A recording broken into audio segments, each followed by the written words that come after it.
How did the most famous entertainer on earth become the easiest person in the world to mock? At one point, Michael Jackson was not just the biggest star in music, he was the biggest star on earth. Every move, every song, every performance became history. But then something changed. The same media that once celebrated him began to dissect him, mock him, and turn him into a headline machine. His face became a story, his skin became a scandal, his pain became entertainment, and before the world could even ask what was true, Michael Jackson had already been turned into something he never wanted to be, a character. In 1982, Michael Jackson released Thriller. Within a year, it became the best-selling album in history, certified 33 times platinum in the United States and selling 66 million copies worldwide. Concerts sold out in minutes. When Jackson performed the moonwalk on Motown 25, over 45 million Americans watched live. His image, fed by music videos, magazine covers, and television specials, was everywhere. The Bad World Tour broke records too, drawing more than 4 million fans across 15 countries and grossing over $125 million. At this height, most headlines celebrated his genius. Critics called him King of Pop. Reviewers praised his choreography, his voice, and the way he redefined what a global entertainer could be. But as his fame grew, so did the scrutiny. Journalists began to notice changes in his appearance. Speculation about his skin tone and facial features crept into coverage that once focused only on his music. Questions about his complexion became tabloid fodder. Stories ignored the facts behind his changing skin.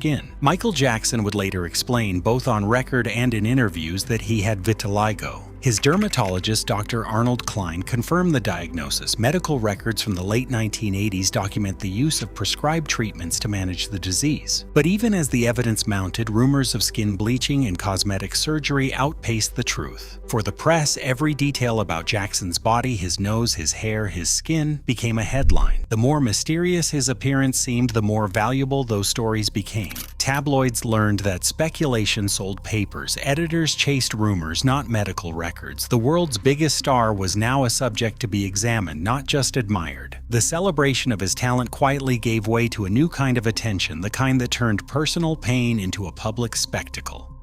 The nickname Wacko Jacko first appeared in British tabloids in the mid-1980s, stamped onto Michael Jackson's public image without warning or mercy. The Sun's editorial memo from September 1985 instructed writers to use the term as shorthand for any story that cast Jackson as unstable. Within months, rival papers like the Daily Star followed suit, splashing the phrase across stories about his personal life and rumored eccentricities. It was never just a nickname, it was a brand of mockery designed to flatten a complex artist into a cartoon. Tabloid editors understood exactly what they were doing. A headline study from King's College London found that stories using Wacko Jacko filled 23% more column inches than those that didn't. Circulation numbers told the rest of the story. After the nickname's debut, the Sun's sales jumped by hundreds of thousands. Internal memos described the label as a guaranteed seller and urged reporters to maximize its use. The economic incentive was clear, ridicule was profitable.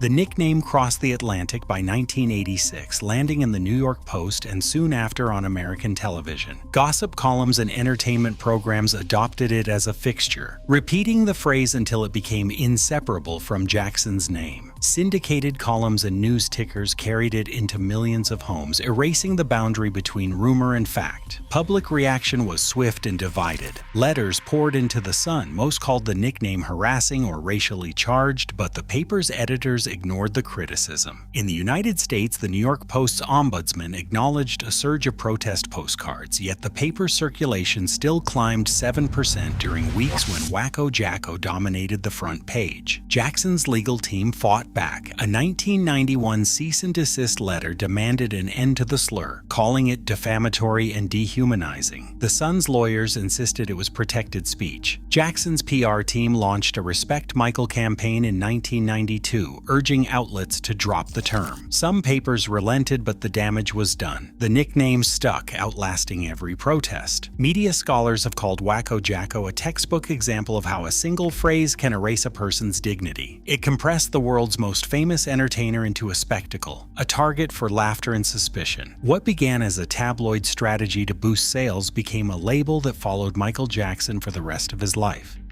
In February 1993, Michael Jackson sat across from Oprah Winfrey and faced the world. For 90 minutes, he spoke about his childhood, his father's strictness, and the loneliness that came with fame. He explained his changing skin as the result of vitiligo, a disease that destroys pigment, and denied ever bleaching himself. He talked about the pain of being called names, about the rumors that followed him everywhere, and about the cost of living under a microscope. Oprah listened, drawing out answers that revealed a soft-spoken, deeply wounded man rather than the caricature that had filled headlines for years. That night, 38 million Americans tuned in. It was one of the most watched interviews in television history. For a brief moment, the tone of coverage shifted. News anchors described Jackson's openness as brave. A handful of columnists wrote about the cruelty of public ridicule and the toll it takes. Magazine profiles published in the weeks that followed called the interview moving, raw, and necessary. But the empathy did not last. Within days, tabloids returned to old storylines. Headlines questioned whether Jackson's confessions were genuine or calculated. Talk radio and late-night comedians dissected his answers, often twisting them back into punchlines. The sincerity of the interview was drowned out by an echo chamber eager for controversy. One television critic wrote that the moment of truth had already faded, replaced by the same old circus. The cycle was clear. Even when Jackson tried to reclaim his own story, the machinery of the press pulled it back into the realm of spectacle. Ratings soared, but so did the appetite for more scandal. The brief window of understanding closed almost as quickly as it had opened, leaving Jackson even more exposed.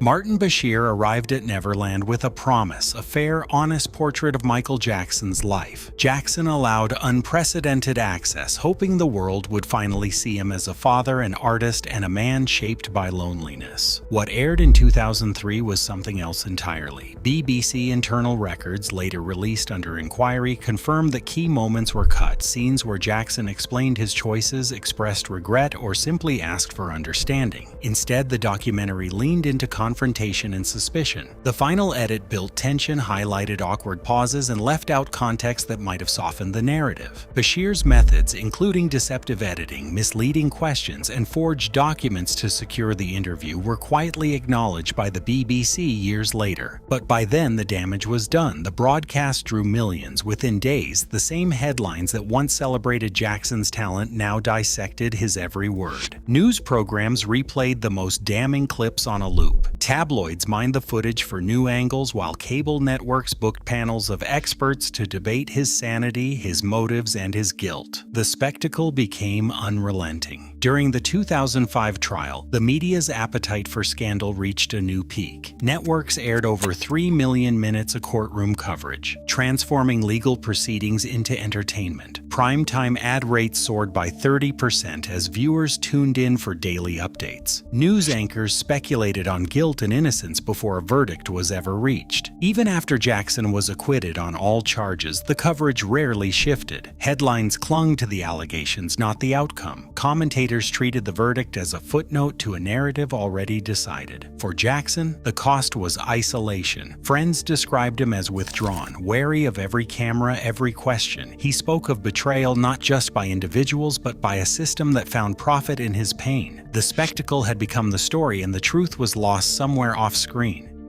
Today, media spectacle turns lives into headlines, often at the cost of truth or humanity. Judgment echoes louder than fact even after acquittal. Maybe the real story was never that Michael Jackson became strange. Maybe the real story is that the world stopped allowing him to be human.